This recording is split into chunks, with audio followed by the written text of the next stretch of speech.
Sudah bergabung dengan kita narasumber berikutnya Bapak Arianto Sutadi selaku penasihat ahli Kapolri. Assalamualaikum warahmatullahi wabarakatuh. Selamat malam Pak Arianto. Waalaikumsalam, selamat malam Mbak. Selamat Baik, malam. Pak Arianto Sutadi, ini pihak keluarga Peggy saat ini sedang menantikan, bukan hanya pihak keluarga Peggy tapi juga kuasa hukum juga sedang menantikan pihak Polda Jawa Barat membebaskan Peggy Setiawan.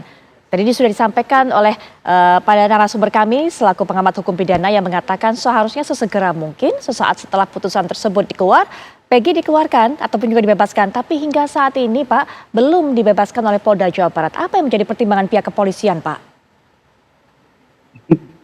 Saya bukan humasnya Polri dan saya belum ada kontak dengan Polda Jabar, Bu. Jadi saya juga belum dapat keterangan kenapa kok sampai sekarang belum dibebaskan juga. Kalau menurut hemat saya memang ketentuan itu berlaku ya, kalau memang putusan pra peradilan mengatakan dibebaskan ya seketika itu juga harus dilaksanakan. Tapi kemungkinan nih ya, perkiraan saya untuk melakukan suatu langkah kayak gitu tuh perlu gelar biasanya. Karena ini merupakan suatu langkah penyidikan yang sangat penting sehingga keputusan untuk pengambilan langkah-langkah itu berdasarkan keputusan semua penyidik yang menangani kasus itu, bukan perorangan. Itu perkiraan saya, karena sampai sekarang saya juga nggak mendapatkan keterangan dari penyidik di Polda Jabar. Karena semua ini terpulang pada tindakan penyidik itu sendiri. Kalau Binkum kan tadi kan hanya cuma mewakili di persidangan. Nah pelaksanaannya daripada itu nanti kan penyidik. Baik, Pak Arianto belum mendapatkan keterangan informasi apapun dari pihak Polda Jabar, hanya memberikan perkiraan pandangan menurut Pak Arianto dari yang sudah pernah ada. Apa Pak manfaatnya, apa gunanya kemudian ketika sudah ada putusan seperti itu oleh hakim tapi harus dilakukan gelar perkara lagi baru kemudian bisa dibebaskan Peggy ini?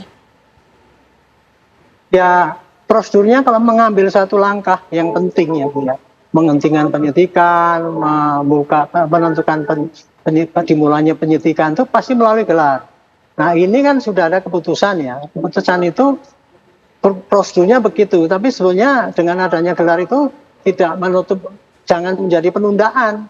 Ini kan semua kan polisi kan penyidiknya kan mesti udah aware ya gitu, dengan ada keputusan itu sudah bisa dilakukan.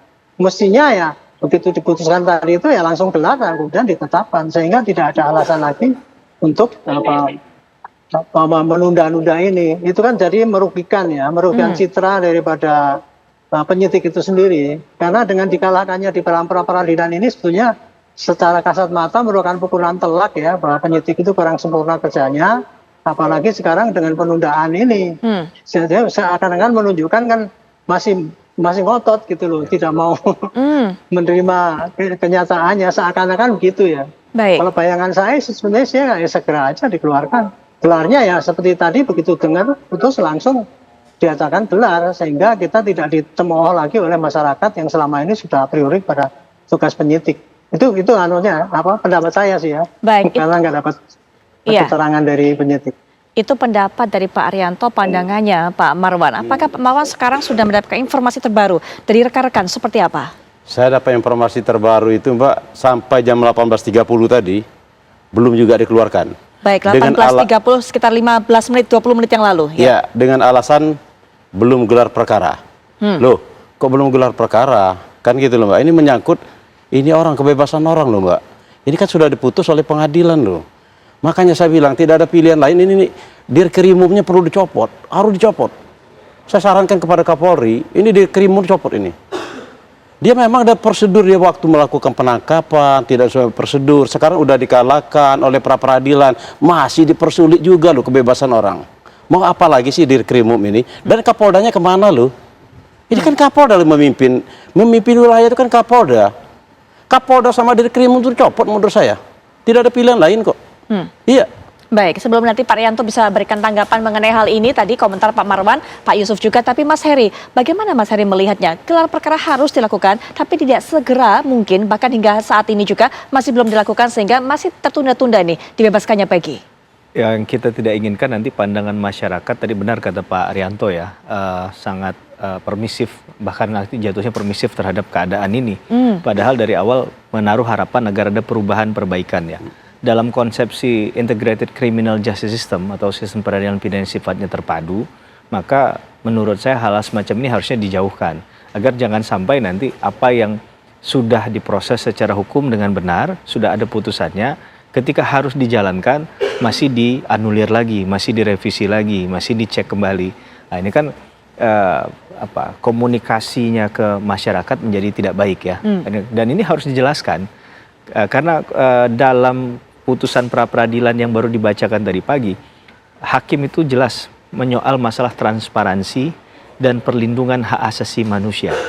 Seharusnya membacanya tidak hanya pada putusan itu saja, tapi mengejawantahkannya dalam SOP, dalam pelaksanaan tugas profesionalisme sehari-hari. Nah, itu yang sebenarnya dimaksudkan. Jadi kita sebenarnya tidak membaca putusan ini hanya untuk case-nya Peggy Setiawan, tapi bagaimana perubahan arah sikap perilaku tadi, penegakan hukum itu yang lebih profesional, transparan, sesuai tadi amanah ataupun message yang sebenarnya dikirimkan lewat putusan pra peradilan pada hari ini.